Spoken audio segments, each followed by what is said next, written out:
Okey, Assalamualaikum warahmatullahi wabarakatuh. Waalaikumsalam Waalaikumsalam warahmatullahi Ah, dah makan ke semua ni? Dah, Dah, Ustazah. Okey, Alhamdulillah. Okey, insyaAllah hari ini kita teruskan pembelajaran kita tanpa melengahkan masa. Okey, Ustazah dah buka slide. Dah boleh nampak dah semua? Ya. Boleh nampak Ustazah. Jelas nak? Jelas. Okey. Cuba tengok gambar ni dulu. Apa yang kamu nampak dekat gambar ni? Masjid Solat. solat Solat jemaah. makan jemaah. Bersama. tadarus tilawah, tadarus. Tadarus. Lagi? Makan-makan Solat berjemaah. Kan. Makan berjemaah. Di manakah lokasinya? Dekat mana ni? Masjid. Masjid. Masjid. Betul. Okey, cuba teka hari ni kita belajar tentang tajuk apa? Adab di masjid. Adab di masjid. Okey, sikit lagi nak betul. Okey, kita akan belajar mengenai tajuk Masjid Destinasiku. Okey, buka buku teks, buku nota. Masjid Destinasiku. Jumpa tak? Jumpa. Okey, jumpa dah. Muka surat 153. Okey. Okey, agak-agak kenapa tajuknya Masjid Destinasiku? Kenapa Masjid Destinasiku? Kena pergi masjid. Kena pergi masjid. Hati tambat dengan masjid. Betul. Masjid Destinasiku. Sebabnya nak menggalakkan orang pergi ke masjid. Nak menggalakkan pelajar-pelajar pergi ke masjid. Okey. Kita tengok dulu maksud masjid. Okey, masjid berasal daripada perkataan Arab sajadah yang bermaksud tempat sujud. Jadi pada segi istilah, Atiyah boleh tolong baca kan?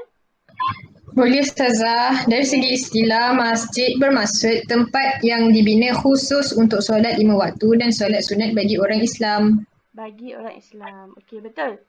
Ada yang tak faham ke maksud masjid? Faham Ustazah. Faham. Okey, insya-Allah maksudnya definisi dekat sini sangat mudah untuk kita fahamlah. Daripada segi bahasanya tempat sujud. Kita solat, kita sujud kepada Allah Subhanahu Wa Taala. Tempat yang dibina khas untuk solat 5 waktu dan solat sunat bagi orang Islam. Okey, dalilnya. Ada siapa-siapa nak bacakan untuk Ustazah? Saya. Okey, boleh. Husnul. Bismillahirrahmanirrahim. Quran ni. Ya, betul. Auzubillahi minasyaitonirrajim. A'udzubillahiminasyaitonirrajim. Bismillahirrahmanirrahim. Innama ya'muru masajidallahi man amana billahi wal yawmil akhir wa aqamas salata wa ataz zakata wa lam yakhsha illallah fa'asa ulaika an yakunu minal muhtadin. Sadaqallahul azim. Maksudnya? Sesungguhnya yang memakmurkan masjid Allah adalah orang-orang yang beriman kepada Allah dan hari kemudian serta tetap melaksanakan solat, menunaikan zakat dan tidak takut kepada apapun kecuali kepada Allah. Maka mudah-mudahan mereka termasuk orang yang mendapat petunjuk. Okey, terima kasih Husnul. Liana? Okey, apa yang Liana faham daripada ayat ni? Okey, maksud kat sini sesiapa yang memakmurkan masjid tu adalah orang yang beriman kepada Allah dan hari akhirat. Okey, betul. Maksudnya orang-orang yang memakmurkan masjid ini adalah orang yang beriman. Maksudnya dekat sini orang itu dia membuktikan keimanan dia dengan pergi memakmurkan rumah Allah dan juga melaksanakan ibadat puasa, solat, menunaikan zakat dan tidak takut kepada apapun kecuali kepada Allah. Okey, kita tengok kepada dalil hadis oleh Abu Qatadah Al-Asari radhiyallahu anhu. Beliau berkata bahawa Rasulullah SAW bersabda, "Iza daqala ahadukum masjidah fala yajlis hatta yusalliya raka'atain." Maksudnya, apabila salah seorang daripada kamu masuk ke dalam masjid, maka janganlah dia duduk sehingga dia selesai solat 2 rakaat. Riwayat Al-Bukhari. Siapa yang tak tahu? Bila kita masuk masjid ni, ada solat sunatnya. Ada tak yang tak tahu? Tahu. Okey, semuanya dah sedia maklum lah yang ada solat sunat masjid. Nama apa solat sunat tu? Tahiyatul masjid. Masjid. Subhanallah, bijak-bijak anak murid Ustazah. Okey, kemudian kita pergi kepada adab di masjid. Okey, adab di masjid ni ada 3 kategori. Yang pertama, masuk ke dalam masjid. Adab ketika berada di dalam masjid dan adab ketika keluar daripada masjid. Okey, ketika kita masuk ke dalam masjid, kita disunatkan untuk membaca doa. Apakah doanya? Baca ramai-ramai. Allahumma ftahli abwaaba rahmatik. Ya Allah, bukalah untukku pintu-pintu rahmat-Mu. Okey, terima kasih Atia. Bukalah untukku pintu-pintu rahmat-Mu. Kemudian kita buat apa? baca selawat. Ketika melihat ke masjid, kita membaca selawat dan mendahulukan kaki Kanan. okey, mendahulukan kaki kanan ketika masuk ke dalam masjid. Nampak tak kat situ? Kita tengok masjid pun kita boleh Selawat. Okey, so ini antara adab untuk masuk ke dalam masjid. Bagaimana pula dengan adab ketika di dalam masjid? Apakah adab ketika berada di dalam masjid? Menunaikan solat sunat Tahiyatul masjid. seperti yang kamu semua bagi tahu tadilah. Kemudian niat Beriktikaf. beriktikaf tu apa? Siapa boleh jawab? Duduk dalam masjid. Okey, duduk dalam masjid, niat beriktikaf. Zikir. Maksudnya bukan niat saja-saja nak lalu ke, saja-saja nak mengorat ke. Bukanlah, maksudnya kita niat beriktikaf. Antara yang kita beriktikaf dalam masjid, apa yang kita boleh buat? Baca Quran. Berzikir. Berzikir. Okey. Selain itu kita perlu menjaga ketenteraman masjid. Macam mana nak menjaga ketenteraman masjid tu? Jangan buat bising. Jangan buat bising. Biasanya budak-budak sekolah ni selalu cikgu ustazah dengar aduan. Pergi ke surau bising-bising. Adakah itu antara adab ketika berada dalam surau atau masjid? Tidak, tak boleh. Semua bising Ustazah. Sebab tempat ini adalah untuk Solat. Beribadat. Jadi kita perlu menjaga ketenteraman masjid dan menjaga ketenteraman orang-orang yang sedang beribadat kepada Allah. Dan kemudian akhir sekali ialah adab keluar dari masjid. Ada doa tak? Ada. Okey, nak masuk masjid pun ada doa, nak keluar masjid pun ada doa. Apakah doanya? Baca sama-sama. Allahumma inni as'aluka min fadlika. Min fadlika, ya Allah, sesungguhnya aku memohon darimu, berikanlah kelebihan kepadaku. Semoga yang kita beribadah di dalam masjid itu mendatangkan kelebihan Diterima. kepada kita. Mulakan langkah dengan kaki Kanan. Kiri. kiri. Nak masuk kanan, nak keluar kiri. Kemudian memberi salam kepada mereka yang berada di dalam atau berhampiran dengan pintu masjid. Okey. Agak-agak boleh ingat tak? Boleh amal tak? Boleh. InsyaAllah. Boleh. Okey. Nanti dah habis kelas boleh buat nota sikit kot. Supaya masing-masing semua boleh ingat. Boleh? Kita buat nota. Boleh. Boleh, Kita Ustazah. bagi tugasan nanti lepas habis kelas buat nota. Okey, hikmah beradab di dalam masjid. Okey, yang pertama merasakan ketenangan jiwa. Macam mana tu? Hikmah beradab dalam masjid yang pertamanya merasakan ketenangan jiwa. Amirah? Sebab sunyi, nyaman, tak ada bunyi bising. Ni nyaman, tak ada bunyi bising. Okey, mengeratkan persaudaraan umat Islam. Betul ke? Betul. Macam mana? Betul. Solat. Solat berjemaah. Sebab kita berkumpul. Makan berjemaah. Okey, membaca Al-Quran beramai-ramai. Berzikir bersama-sama. Mengeratkan persaudaraan umat Islam. Yang ketiga, dapat beribadat dengan selesa dan khusyuk. Khusyuk tu maksudnya macam mana? Tahu tak? Ingat Allah. Yang ingat Tiada Allah. gangguan. Beri tumpuan, fokus ketika kita beribadah. Maksudnya dekat sini, bila kita dah jaga adab tadi ni, yang kita masuk ke dalam masjid, kita berada di dalam masjid, kita keluar daripada masjid, kita tak buat bising, kita niat beriktikaf dan sebagainya, kita memberi keselesaan kepada diri kita dan orang-orang yang ada dalam masjid tu. Orang-orang yang ada dalam masjid tu, maksudnya ibu bapa, makcik pakcik yang ada dalam masjid tu lebih khusyuk lah mereka nak solat. Bila anak-anak murid ustazah ni pergi ke masjid menjaga adab-adab di dalam masjid.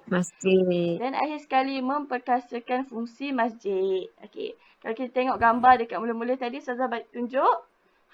Fungsi masjid ni mengeratkan silaturahim, makan sama-sama, boleh mengaji, baca Quran sama-sama.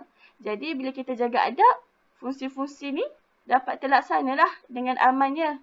InsyaAllah. Faham tak? Faham Ustazah. Faham. Faham. Okey.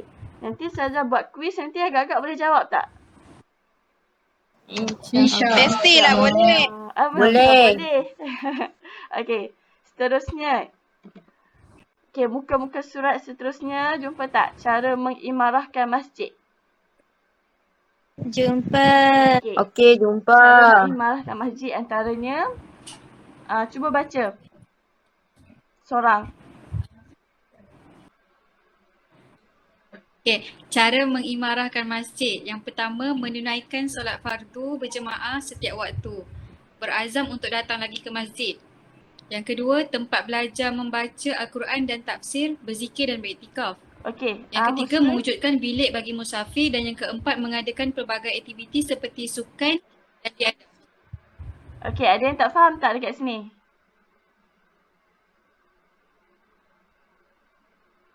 Faham? Faham. Faham semuanya. Jelaskan macam mana berazam untuk datang lagi ke masjid. Jelas Ustazah. Jelaslah. Maksudnya bila kita keluar daripada masjid tu, kita kena niat yang kita nak datang lagi. Husnul pernah amalkan tak macam ni? Pergi masjid, lepas tu rasa macam nanti nak datang lagi. Pernah Ustazah, pernah. Sebab apa? Sebab seronok. Seronok berada kat masjid. Dekat dengan Allah. Rasa tenang lah. Okey. So antara cara mengimarahkan masjid, yang pertamanya macam Amirah baca tadi, solat fardu berjemaah setiap waktu. Jadi bila kita ada masa tu, kita pergi solat berjemaah kerana pahalanya berlipat kali ganda. Okey. Tempat belajar, membaca Al-Quran dan tafsir. Mewujudkan bilik bagi musafir. Penting tak mewujudkan bilik bagi musafir? Penting. Contohnya macam mana? Supaya ramai pergi ke masjid. Okey. Sebab musafir tak ada rumah. Sebab musafir? Jauh dari rumah mereka. Okey, terima kasih anak-anak murid Ustazah yang pintar-pintar semuanya. Okey. Mewujudkan bilik bagi musafir. Kerana musafir ini datang daripada tempat yang jauh untuk berehat. Kenapa tidak menggunakan masjid untuk tempat berehat dan juga melakukan ibadah apa-apalah. bagi musafir kita memudahkan kerana masjid ini banyak fungsinya. Bukan sekadar nak solat saja. Tapi banyak lagi fungsi masjid yang kita perlu penuhi. Okey. Agak-agak ni gambar apa? Masjid. Masjid. Cik. Tahu tak masjid apa? Ada yang tahu tak? Masjid biru. Masjid Turki. biru? Tak tahu. Tak tahu. Tak tahu. Okey. Tahu. Yang teka masjid biru. Okey. Ini namanya Hagia Sophia. Pernah dengar tak? Oh, pernah. Pernah. Okey. Apa yang kamu tahu tentang Hagia Sophia? Kucing. Apa? Banyak kucing dekat Hagia Sophia. Oh. Okey. Ni pusat masjid dalam masa yang sama jadi pusat pendidikan kot. Okey. Hagia Sophia ini, untuk pengetahuan anak-anak murid Ustazah, terletak di Turki. Okey. Asalnya ia adalah merupakan sebuah gereja. Namun pada zaman Uthmaniyah, setelah penaklukan Sultan Muhammad Al-Fatih, pernah dengar tak nama Sultan Muhammad Al-Fatih? Ustazah. Ustazah okey ke? Dekat tu. Ustazah dekat. Okey, sekarang dengar tak? Dengar. Okey. Okey, Ustazah beritahu semula Okey. Hagia Sophia terletak di Turki. Pada asalnya ia adalah gereja. Namun pada zaman pemerintahan Uthmaniyah, ketika Sultan Muhammad Al-Fatih menakluk Konstantinopel, Hagia Sophia dijadikan masjid. Faham? Dengar tak? Faham. Pernah dengar tak Sultan Muhammad Al-Fatih? Pernah. Jadi dijadikan masjid. Kemudian pada tahun 1930-an, Hagia Sophia ini dijadikan muzium. Dan pada tahun lepas, 2020, pemerintah Turki memutuskan untuk mengembalikan Hagia Sophia kepada masjid. Okey, nak tahu tak kenapa? Kenapa Ustazah? Kerana mengikut sejarah, Sultan Muhammad Al-Fatih telah membeli Hagia Sophia dengan hartanya sendiri. Jadi, Hagia Sophia ini adalah milik beliau, bukan milik negara. Jadinya, beliau telah mewakafkan Hagia Sophia sebagai masjid. Kerana itu, tidak dapat membuang fungsinya sebagai masjid kerana telah diwakafkan. Ustazah nak bagi tahu dekat sini, masjid ini adalah bangunan yang, bukan masjid ini, maksudnya masjid adalah bangunan yang special, istimewa berbanding dengan bangunan-bangunan yang lain. Bila contohnya dalam peristiwa ini, bila Sultan Muhammad Al-Fatih telah mewakafkan sebagai masjid, kita tak boleh menjadikan bangunan itu perkara lain. Kerana masjid ni Allah telah memuliakan, telah mengagungkan berbanding bangunan-bangunan biasa. Maksudnya macam kita nak buat shopping kompleks ke apa ke. Jadi kemuliaan itu tidak sama dengan masjid. Dapat tak apa yang Ustazah cuba nak sampaikan? Faham. InsyaAllah Ustazah pergi ke kuis. Sebab tadi Ustazah dah janji Ustazah nak buat kuis. Okey,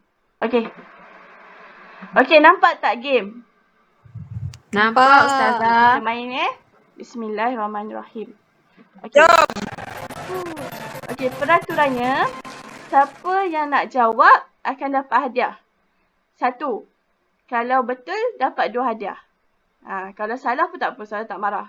Jadi, siapa yang sukarela nak jawab? Bagi tahu nama, baru pilih nak nombor berapa. Husnul. Okey, Husnul nak nombor berapa? 1. Okey, nombor 1 Bismillah. Mengapakah mengimarahkan masjid itu penting? Sebab masjid itu tempat rumah Allah. Rumah Allah dan tempat beribadah umat orang Islam. Okey. Betul. Tempat yang mulia dan perlu diimarahkan. Okey, seterusnya. Siapa nak jawab? Ain. Okey, Ain nak nombor berapa?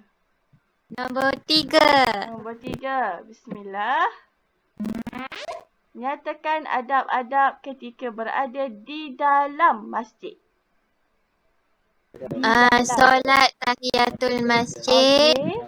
Lagi? Niat beriktikaf. Okey. Satu lagi. Duduk diam. Duduk diam. Okey. Betul. Tahniah Husnu dengan Ain. Okey, lagi seorang lagi. Nak hadiah tak? Nak cuba. Siapa tu? Saya. Saya tak nampak. Oh, Amirah. Azira Ustazah. Oh, Hazira. Okey, Hazira. Apakah yang dimaksudkan dengan merasakan ketenangan jiwa sekiranya seseorang itu beradab di dalam masjid? Faham tak soalan Ustazah? Oh, merasakan ketenangan jiwa maksudnya bila orang tu beribadah dalam masjid, dia akan rasa tenang, rasa aman je beribadah tanpa gangguan. Okey, betul. Tepuk tangan sikit. Okey. So, insyaAllah tanpa... Okey. Dapat tak pengajaran daripada hari ini? Dapat pengetahuan tak? Dapat. Okey, apa pengetahuan baru yang anak-anak murid Ustazah dapat? Hagia Sophia. Okey, lagi? Okey, kenapa dengan Hagia Sophia? Gereja Masjid. bertukar kepada masjid. Okey, jadi pembelajarannya? Masjid itu? Masjid tetap masjid. Masjid tetap masjid. Ya. Masjid itu fungsinya berbeza dan diagungkan oleh Allah. Allah. Okey. Okey, insyaAllah kita masa pun dah tamat. Jumpa lagi kelas akan datang. Okey, Assalamualaikum semua. Waalaikumsalam. Terima kasih Ustazah. Waalaikumsalam.